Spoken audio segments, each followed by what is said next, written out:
Salutations to the nations. What's good, Angel Knot? It's your boy Young Sinai. Angel Knot. Today we're going to be taking a look at a video called Nintendo's Golden Age is Now.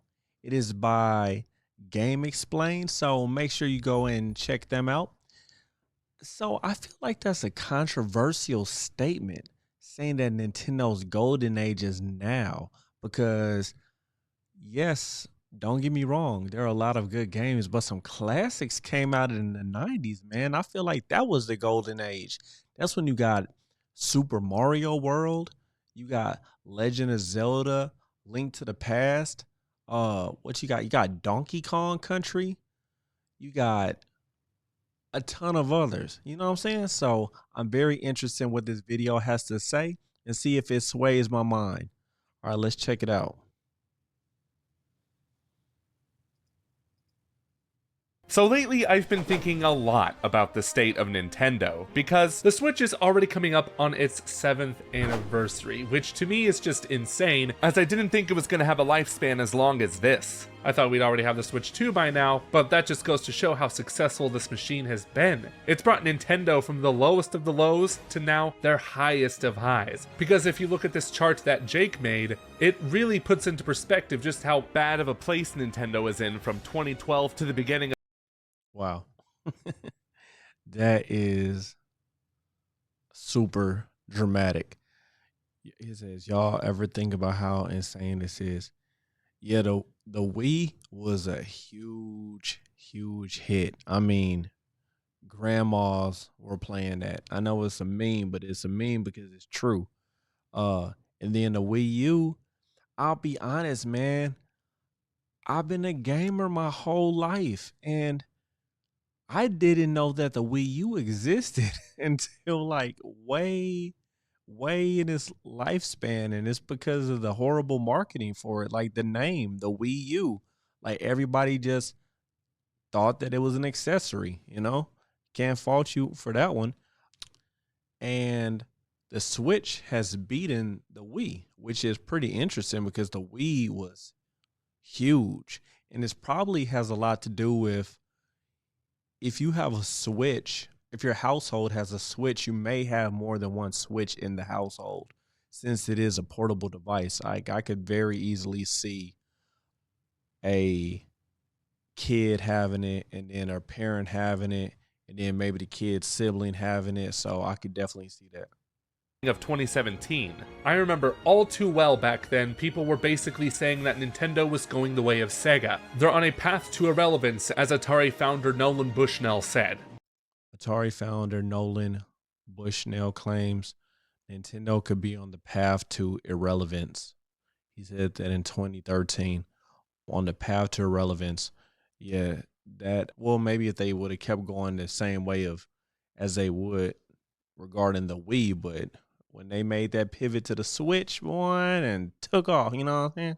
But fast forward to now, and the opposite is true. Nintendo as a brand is stronger than ever. I have never seen Nintendo talked about as much as this generation. Not only from people in the gaming space, but from people who casually play games now and then. Heck, even people who don't play video games at all. Everyone knows about the Switch. Everyone is well aware of Nintendo as a company, as well as their quality games, and now movies and theme parks. It's led me to believe that we are Have you gone to the Super Nintendo theme park? If you have, comment below and let me know if I should go and take my kids. It's probably on my bucket list of things to do. I have not gone. I used to go to Universal Studios a lot as a kid, but I haven't gone in adulthood.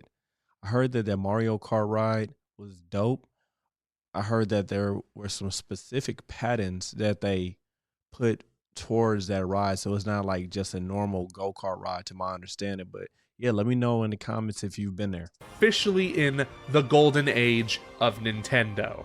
Now, some of you might be thinking, what are you talking about, Joey? The golden age of Nintendo was back during the NES days or the Super NES days. That's what I said, okay? That's what I said. Like, dude, what are you talking about? What are you talking I about? just have to ask you to take nostalgia completely out of the equation. Really think about this. Yes, the Nintendo Entertainment System was popular, and it was very important in bringing video games back from their crash that Atari left them in, but back then, Nintendo didn't really have competition. Sure, there were other hardware manufacturers, but they weren't nearly as big as Nintendo was. And you also have to consider that gaming in general wasn't as widely accepted as it is now. Video games were largely considered children's toys, and I was not around during that time, but I'm pretty sure that parents were not as big on the idea of video games as they are today. A lot of them touted the rhetoric of, oh, these things will rot your brain or whatever, and I know that there are some parents who still think that today, but not nearly as many as back in the 80s and early 90s. I encourage my kids to play video games. Now, there does need to be a limit on the amount of time that they spend on the game, for sure. Absolutely, for sure. But I encourage them to play games because, in my mind, it is no different than reading like a fictional book. And I would even go as far as to say it's more beneficial than reading a fictional book. I know it's a hot take. I know it's a hot take, but just hear me out. First off, a lot of games have reading, okay? There's reading. So we can't get past that. And also, I've never read a book that made me do a puzzle in the middle of it. Unless it's like a detective book, Encyclopedia Brown or something, but there's also no books that require a lot of hand-eye coordination. There's a lot of benefits that come from video games. Strategy. Now in this era, those 80s and 90s kids grew up, and a lot of them have not left the hobby. They're still playing video games, which is what makes it more widely accepted now. And you might also argue that Nintendo's golden age was during the Wii era. Everybody was going crazy for that system. You couldn't find any of them in stores for years. And while that may be true, the Wii still felt largely like a gimmick. And I definitely don't feel like the Wii was the golden era. I mean, don't get me wrong. There was a Wii everywhere, but it wasn't the golden era. it kind of was. Don't get me wrong, there are so many great games on that system that I go back to every now and then, but I want to say that a lot of people bought the Wii, played Wii Sports for 1 or 2 sessions, and then mainly left it collecting dust until the next family gathering. That's what I noticed in quite a few of my own family households, and I think that was the case for a lot of households around the world. And I don't know if this is because of the people I hung out with in middle and high school, but from my perspective, people were not viewing the Wii as favorably as the Xbox 360 and PlayStation 3. And while yes, better graphics don't mean better game, I can't blame anyone for looking at the Wii 360 and PS3 side by side and automatically think the Wii was a less impressive machine. Let me ask a question I just thought about. Do you all think that the Meta Quest is the new Wii? Because as I was watching them play this, I was thinking, man, one of the reasons why it probably never, well, I mean, it definitely took off, but it didn't have a lasting impact on gamers is because that's a lot of moving. That's a whole lot of moving. Like gamers, we want to chill for the most part, you know? We just want to fall back and relax. It's been a hard day or whatever, just got off work, just got done moving. You might work a factory job or something. Then you don't want to be doing this. Like, so is the Quest the new Wii? Because I like think of Beat Saber, and that's like the same, type of technology in a sense, right? Mainly with its focus on motion controls. As the Wii's years went on, people were getting tired of that gimmick, especially when Skyward Sword was announced and it was built all around motion controls, and even though I love that game now, I remember not being eager to pick up that game at all during release because of that over-reliance on motion controls. So yeah, even though the Wii sold a lot, it didn't really have that staying power. And if we look back at Nintendo's console history, their best-selling platforms other than the Wii were handhelds, with the Nintendo DS being the second best-selling game console of all time. And in that sense, the Switch merging The DS is one of the best handhelds of all time to this day. I say the 3DS specifically, the new 3DS XL. console and handheld was the best decision Nintendo could have made. You Yeah. could say that the handheld gimmick was actually a useful one and has longevity even in a world dominated by smartphones. Because let's face it, even though the 3DS did very well for itself, it still didn't do nearly as good as the Nintendo DS, partly because smartphones just came into the picture and took away a lot of the need for people to have handheld gaming devices. But the Switch was powerful enough that it could have console quality games that smartphones couldn't even dream of running. Of course, phones are now getting way more powerful That's what I'll say. Except now, you know. and are able to run games like Resident Evil and Assassin's Creed, but this was not the case in 2017, because your phone was not able to run games like Breath of the Wild, Xenoblade Chronicles 2, heck, even Doom and Skyrim. Do you all? It is incredible how far phones have come. Do you all remember when iPhone games first came out? And it had like the cut the cord game. I remember Donut Games had a lot of awesome games with I never had an iPhone. I used to play it on my iPod Touch. But Donut Games, it had like a Titanic game. I mean, those games are some classics, you know, but they don't hold a candle to the Switch, obviously. The Switch was not an ordinary handheld at this time, as it was capable of running those home console quality games, albeit with some compromises, but they were worth it just to be able to play in handheld mode. The Switch sold so well over the years that it eventually became the number 3 best-selling console of all time. So I wouldn't just say the Switch was the ultimate bounce back, not just from the failure that was the Wii U, but honestly from most of Nintendo's consoles. Because as much as we may love those older Nintendo consoles like the Nintendo 64 and the GameCube, there was always something holding those consoles back from becoming successful. Nintendo 64 had a weirdo controller and was still using cartridges when the other console manufacturers switched to discs. Not only that, but the GameCube, as much as we love this thing, was far from a sales success, partly because of those strange tiny discs. Nintendo struck a winning formula with the Switch. Nintendo been so hard headed, like in the whole gaming industry, to their detriment as well as to their success. But they're just so hard headed and go against the grain. Like the fact that they just refused to just put your games on daggone CDs, guys. You know, during the Sony PlayStation 1 era. No, they're so hard headed. Switch, and now you have so many more people playing on a Nintendo platform than ever before. I mean, the Switch has yet to outsell the Nintendo DS, but the DS did not have smartphones to compete with back when it came out, so the Switch getting just below it is even more impressive. But you don't become the 3rd best-selling game console without a set of quality games, and the Switch doesn't only have quality games, it also has a huge quantity of them. There were also hardly any large gaps between releases. It seems like every month, nay week, there was something great to play on the Nintendo Switch. We already know that the games themselves are great, but what I think what's more important is that through the success of the Switch, Nintendo brought back quite a few of their dormant franchises, such as Metroid with Dread and eventually Prime 4 whenever that comes out. Yo, Metroid Prime. I'm sorry, Metroid Dread Prime on the screen, so it made me say Prime. Metroid Dread is such a cold game. I'm gonna keep it a stack though. I have not finished it, okay? I do a bad job at finishing games. I do a great job at starting them though. Oh, I'm one of the best at starting games for sure. But man, me and my daughter, she was like 3, I feel like, man. I didn't want to play it around her because I just thought it was gonna scare her. Man, she loves that game.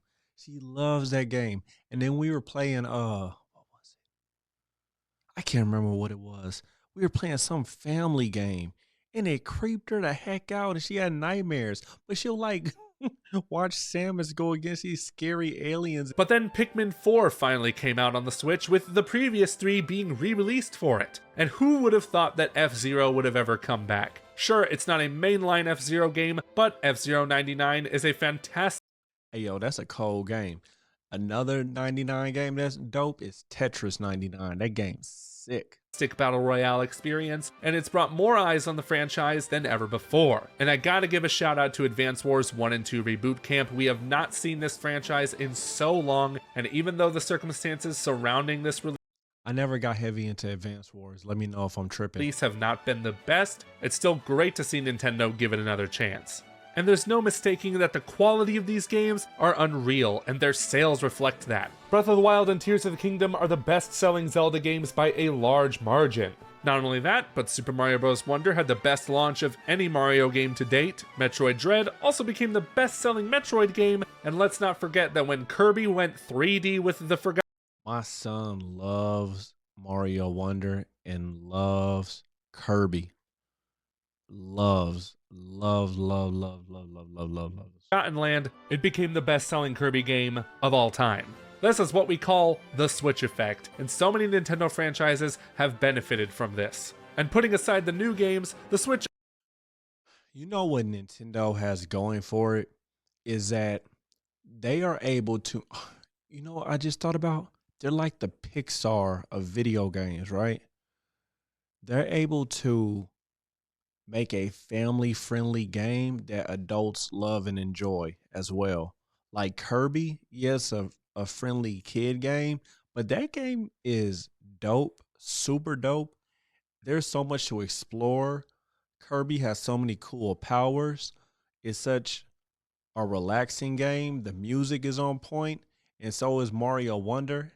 So I want to say that Nintendo is the Pixar of video games. I don't know if anyone has ever said that. Maybe I'm stealing that, or maybe you should quote it and give me credit. You know what I'm saying? Which also has ways to revisit the classics through the Nintendo Switch game library, along with various re-releases such as Super Mario RPG, Metroid Prime Remastered, Skyward Sword HD, and the upcoming Thousand Year Door remake. But the question is, where is Donkey Kong? Okay, where is Donkey Kong? Where is I'm not talking about a remaster. Where is an original Donkey Kong game? How dare you use Donkey Kong to be in the Mario movie, but then you don't even give him his own game? Man, that's disrespectful. The biggest strength of the Nintendo Switch's library is that it's diverse, with various genres and franchises for anyone to sink their teeth into. But what really makes this the golden age of Nintendo is not just the hardware and the software, it's everything beyond that. Nintendo's IP are no longer becoming restricted to mainly games. For example, the Super Nintendo World theme parks Yo, that looked creepy. loaded to mainly games. For example, Yo, that looked creepy. Yo, if that's Universal Studios, Super Nintendo Land, I don't know if I want to go there. the Super Nintendo World theme parks located in Universal Studios Japan and Hollywood. Attendees actually feel like they're in the Mushroom Kingdom through the high-quality backdrops and animatronics. What's more is that it's going to be expanding with a new Donkey Kong attraction. Who's to say there won't be more room for growth in the coming years? But more importantly than that, there's the Super Mario Bros. Movie. Nintendo's first venture into cinema since the last Super Mario Bros. Movie was a complete disaster. Yo. I don't care what y'all say. That movie right there was dope, yo. I know. Unsubscribe. I know. I don't know nothing about games. Nah, you don't know nothing about games. That movie was mwah. That was my childhood right there. You mean to tell me that you thought that horrible movie was bad? Man, that horrible movie was freaking awesome. Okay? I don't care if it made no sense. I know the behind the scene drama. I know that they had to rewrite the script 37 times. I know they were beefing with the director. I don't care. That movie was dope. Hands down a classic. One of the best video game movies of all time. And I'm not being sarcastic. Yo, like the video if you like that movie. 30 years ago. And of course, this movie had the opposite outcome, making over $1 billion at the box office, and Nintendo even credits the movie for the success of Super Mario Bros. Wonder, as well as sales of other evergreen Mario titles. Of course, Nintendo liked what they saw with the Mario movie, and at the end of the year announced a live-action Zelda movie to be in development. How can you see all of this and not think that we are in the golden age of Nintendo? Their games are great, their hardware is great, and their non-gaming... I don't know if I knew they were making a Zelda movie. I thought I heard rumors about them having like a Zelda Netflix show some years back, but that could have just been Cap. But if they're making a movie for Zelda, that'll be sick. Ventures such as their movies and theme parks are off to a great start. As I said before, Nintendo's brand is growing, and it's doing it fast. All the while, the products they put out are being met with glowing reception. That said, how long will this golden age last? That answer is simple. It'll last as long as Nintendo keeps making great decisions that keep people happy and engaged. It'll happen as long as Nintendo keeps suing companies. That means not releasing another console as bad as the Wii U. But even if they did release a console that flopped, they're in a much better position now than they were at the end of the Wii's life, where they'll eventually bounce back. There may come a low point in Nintendo's future again, but I don't think they'll ever be in a position as bad as the one they were in during the Wii U era. Because let's face it, after the Switch era, Nintendo really is just too big to fail. But you know, maybe I'm wrong. Maybe there will be a time in the future when Nintendo just makes string after string of bad decisions. Man, no company is too big to fail. You know, look what happened to Blockbuster, right? Who just didn't evolve and adapt. Now, I mean, don't get me wrong. Nintendo has been here for longer than you think they have. Nintendo's been here, is it the 1700s or the 1800s? How long has Nintendo been a company? 1889. They've been here since 1889. But companies can still fail, you know? They make too many of the wrong decisions. Yeah.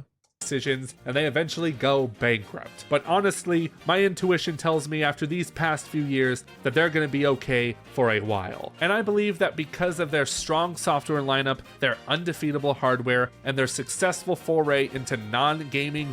Man, the golden age of Nintendo is when they were making playing cards back in the 1800s. That was the golden era. Ventures. There is no better time to be a Nintendo fan than here in this golden age. It'll be very interesting to see what they do in 2024. Will we find out what their successor to the Nintendo Switch is? Will it be as successful as the current Switch? Only time will tell, and I don't think we have much longer to wait.